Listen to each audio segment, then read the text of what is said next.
इन्होंने क्या किया 15 में लाया और इसको तो तमाम समाज की जो सामुदायिक जमीन है ना, सरला है, मसला है, नदी है, नाला है, सबको भूमि बैंक में डाल दिया। गलत किया। तो मैंने मेरे साथ उसको जरूर आप देखेंगे और आपसे जल्दी से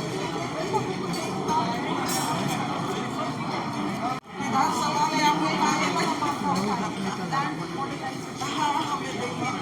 पहले पेशा विचार गोष्ठी में आपको बुलाया गया था, अपना विचार क्या रखे उस पर?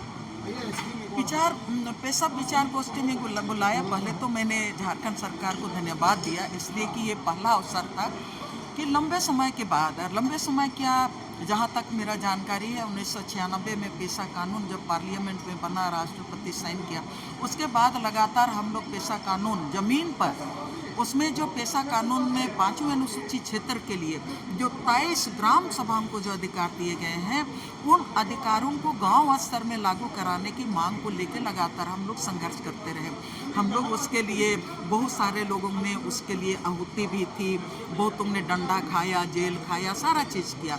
लेकिन उसके बाद भी पेशा कानून एक तरफ से तो इम्प्लीमेंट नहीं हो रहा था और दूसरे तरफ से पेशा कानून को जमीन स्तर पर लागू कराने के लिए जो मांग कर रहे थे, उनको प्रताड़ित किया जा रहा था। लेकिन पहली बार, लंबे समय के बाद पहली बार झारखंड सरकार ने ये पहल किया और पहल करने वाले जितने भी मतलब सरकार के साथ जो लोग भी हैं, सबको मैं धन्यवाद देना चाहती हूँ। सरकार को भी धन्यवाद देना चाहती हूँ कि ये पहली बार था कि आज 15 मई 2025 को ये पेशा को लेके विचार गोष्ठी कार्यशाला के लिए बुलाया गया।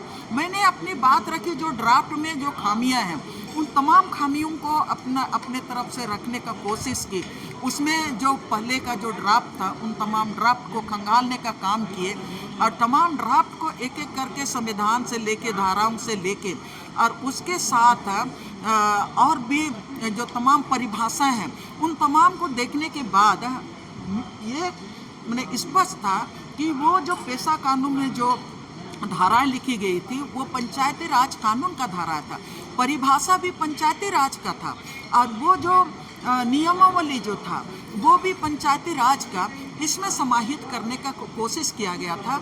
उसको हम लोगों ने ये बात क्लियर रखा कि आप पेशा कानून की बात कर रहे हैं, लेकिन पेशा कानून तो 1996 का पेशा कानून 5वीं अनुसूची के लिए है और संविधान के भाग 9 के लिए है, तो बिल्कुल अलग है। तो इसमें JPRA 1 का जो धारा है वो समाहित नहीं होंगी और उसमें पूरी तरह से उसका रास्ता ही अलग है। तो इसको धन्यवाद देना चाहेंगे कि लंबा बहस के बाद हमारे मंत्रियों को भी सुनना पड़ा। एक बात मैंने बोल्डली एक बात रखा जो मुझको लगा कि रखना चाहिए, जिसमें कि उन्होंने बोला है कि ज़मीन के सवाल को लेके, ज़मीन अधिग्रहण और पुनर्वास के बारे में कहा गया। तो इन्होंने जो ड्राफ्ट है उसमें जो झारखंड सरकार 2015 में जो कानून बनाया, इसके आधार पर ये ज़मीन अधिग्रहण के संबंध में ये कानून लागू होगा झारखंड में, इस तरह का है। तो उसको पूरा अध्ययन किया। पूरा अध्ययन करने में ये जो समझ में आया और जो सच्चाई है कि 2015 का जो ज़मीन अधिग्रहण कानून झारखंड में जो बना है, वो यूपीए गवर्नमेंट ने जो बनाई थी 2013 में ज़मीन अधिग्रहण कानून, उसके तहत में वो कानून को बनाया 2015 में झारखंड में। लेकिन उनका जो मूल आत्मा है, उस मूल आत्मा को ही 2015 का जो कानून है उसमें ख़त्म कर दिया। उसमें कहा गया है कि जब भी मैंने ज़मीन अधिग्रहण का सवाल होगा, कंपनियां अगर अधिग्रहण करने के लिए आएंगी तो ग्राम सभा 80% ग्राम सभा के लोग जब तक आपको सहमति नहीं देंगे तो कोई भी कंपनियां उस इलाके में ज़मीन अधिग्रहण नहीं कर सकती हैं।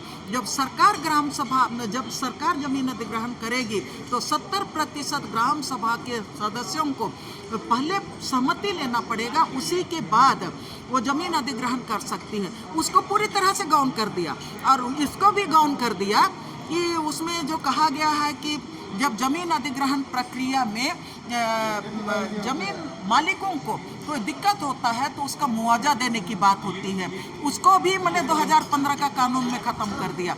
और उसके साथ भी जो जमीन 2013 का कानून में जो बात कही गई है, जो मूल प्रावधान है, वो मूल प्रावधान ये था कि जो जमीन अधिग्रहित किया गया है, कोई कंपनी या तो सरकार भी जो अधिग्रहण करके रखा है, वो जमीन अगर 5 साल तक जिस पर्पज से मतलब अधिग्रहण किया गया है उसके लिए यूज नहीं किया गया है, तो उस जमीन को वापस करेगा, वो मूल जो रैयत हैं उनको वापस करेगा या भूमि बैंक में जमा किया जाएगा। तो 2015 का कानून में क्या खेल खेल दिया? 2015 का कानून जो रघुवर दास ने बनाया उसमें यह खेल खेल दिया कि जो जमीन कंपनी द्वारा अधिग्रहित की थी, सरकार द्वारा जो सरप्लस जमीन बची हुई थी या तो जो 5 साल तक उपयोग किया हुआ था, वो जमीन तो लौटाने के से रहा, उस पर छुआ ही नहीं। लेकिन वो क्या किया, जो गांव का जो सामुदायिक जमीन है, नदी है, नाला है, जंगल है, पहाड़ है, खेल मैदान है, चरागा है, सरना है, ससंदरी है, मसना है, ये आदिवासियों का धार्मिक स्थल है। इन तमाम जमीन को, जो गांव की जो सामुदायिक जमीन है, उस जमीन को वो भूमि बैंक में डाल दिया और भूमि बैंक में डाल दिया। और उसके बाद बोलने लगा कि ये हमारे पास 21 लाख 22 लाख एकड़ जमीन भूमि बैंक में है और जो उद्योगपति जहां पर भी चाहे वहां पर जमीन ले सके। तो मैंने इस बात को रखा कि ये गलत तरीके से, ये तो जमीन, उस जमीन के लिए भूमि बैंक की बात कही गई थी जो कंपनी के पास, टाटा कंपनी के पास सरप्लस जमीन है, एचईसी के पास सरप्लस जमीन है।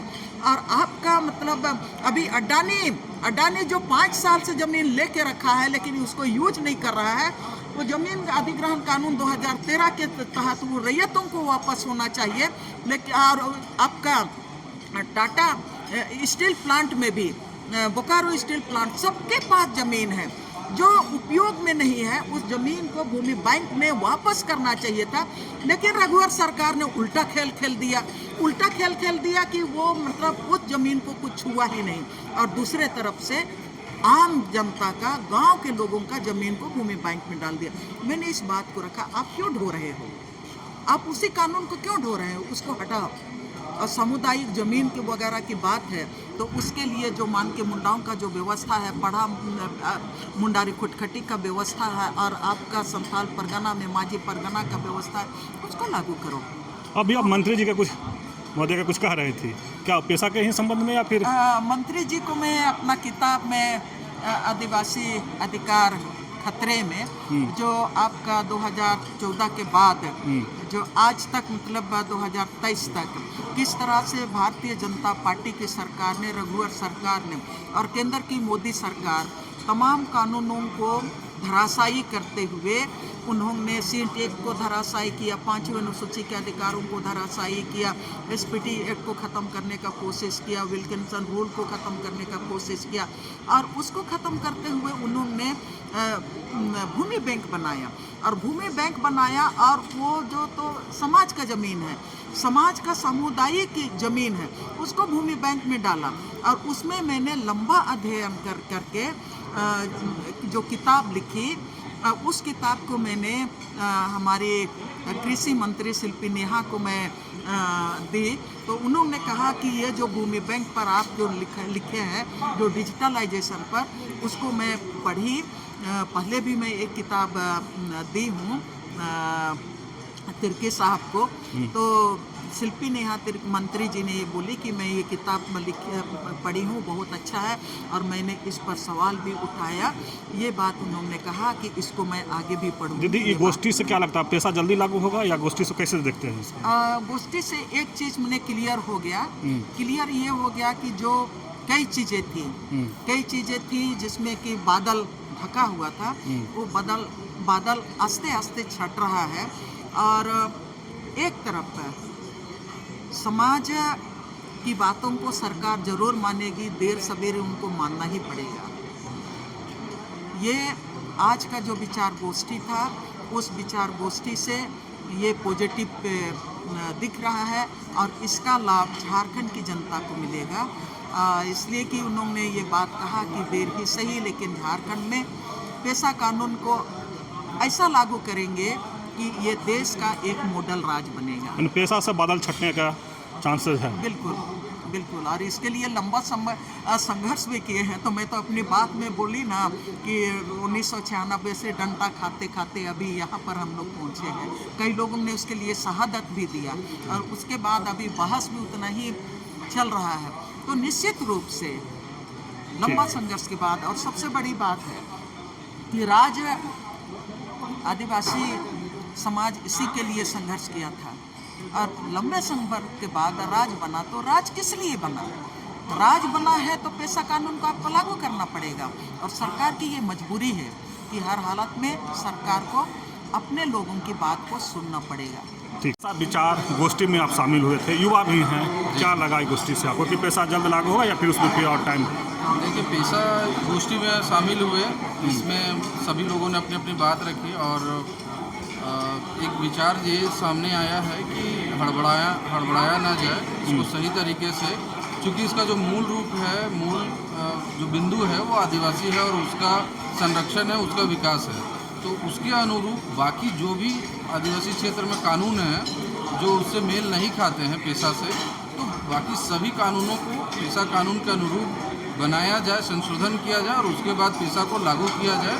इसी बात की चर्चा आज हुई है और ये एक सकारात्मक चर्चा है और सकारात्मक फैसला है। तो हम लोग तो चाहते हैं जल्दी इस पे और बैठकें हों, इस तरह की गोष्ठी जल्दी होती रहें और समाज से, आदिवासी लोगों के तरफ से सजेशंस आए और उस पर एक बढ़िया ड्राफ्ट बनकर तैयार हो और उसको लागू किया जाए। अब लगता है कि जल्द निष्कर्ष निकलेगा?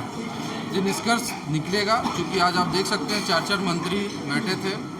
तब मतलब इसका मतलब है कि सरकार अभी गंभीर है इस मुद्दे पे, तो समाधान जल्दी निकलने की संभावना लग रही है। चलिए, अमरनाथ जी तो बोले कि जल्दी समाधान होगा, लेकिन आप क्या कहेंगे इस पर? देखिए, पेशा संगोष्ठी जो किया गया है उसका सरकार के द्वारा आयोजन किया, हम इसका स्वागत करते हैं। जो भी आपत्तियां आई हैं उसको सरकार ने गंभीरतापूर्वक लिया है और 4 कैबिनेट मिनिस्टर हैं, उन्होंने भी इस बात को यहाँ पर रखा, अपनी बातों को। कहीं ना कहीं हम देखेंगे कि एक अच्छी कदम की ओर राज्य सरकार बढ़ रही है और जो ऑब्जेक्शंस आया है उसको सुधारना ज़रूरी है, क्योंकि राज्य की जनता JPRA नहीं चाहती है। राज्य की जनता हूबहू जो पेशा कानून है उसी को यहाँ लागू करवाना चाहती है और हमारे कांग्रेस पार्टी के प्रभारी ने भी इसी बात को यहाँ पर जिक्र करते हुए कहा है कि इसमें कोई हड़बड़ाहट नहीं होनी चाहिए, तुरंत कैबिनेट में नहीं लाना चाहिए, बल्कि राज्य सरकार को एक रेवोल्यूशनरी कदम उठाना चाहिए जिससे कि झारखंड एक मॉडल बने पूरे अन्य 10 राज्य हैं उसके लिए, कि किस तरह से हम झारखंड में पेशा एक्ट को लागू किए। तो मुझे लगता है कि जो हूबहू सभी प्रावधानों हैं उसमें संशोधन करने की ज़रूरी है और कुल मिलाकर अगर देखेंगे जो पेशा का जो नियमावली जो बनाया गया है, जो ड्राफ्ट पब्लिश हुआ है, उसमें ऐसे बहुत सारे विभाग हैं जिसमें कानूनों को संशोधन करना पड़ेगा, बहुत सारे विभाग के कानूनों को। तो इस पर सरकार इस पर भी उचित कदम उठाना चाहिए। या दूसरा रास्ता इसमें ये हो सकता है कि TSC के माध्यम से जो 5वीं अनुसूची पैरा 5(1) में गवर्नर को पावर दिया गया, उसका प्रयोग करते हुए अनुसूचित क्षेत्र में सारा कानून पे संशोधन कर सकती है। पर्चे दे देगा? क्या बोले? पर्चे दे दीजिए कैमरा के। शशि पन्ना।